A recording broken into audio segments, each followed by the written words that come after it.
কোন নবী রাসূল নাও পাঠাইতো, শাস্তি দেওয়ার জন্য, হুকুম অমান্যের ক্ষেত্রে শাস্তি দেওয়ার জন্য ওই স্বীকারোক্তি যথেষ্ট ছিল। তারপর আল্লাহ তাআলা স্মরণ করায় দেওয়ার জন্য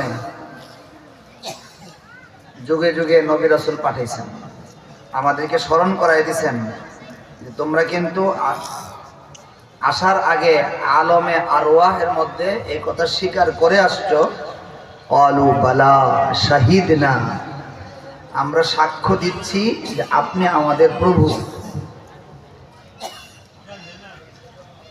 সেখান থেকে আল্লাহ তাআলা আমাদেরকে দুনিয়ার জগতে পাঠাইছেন। সূরাতুল আরাফের 172 নম্বরে আল্লাহ বলেছেন, ওয়া ইয আখাযা রাব্বুকা মিন বানি আদম মিন যুহুরিহিম যুররিয়াতাহুম। আদম আলাইহিস সালামের পৃষ্ঠ থেকে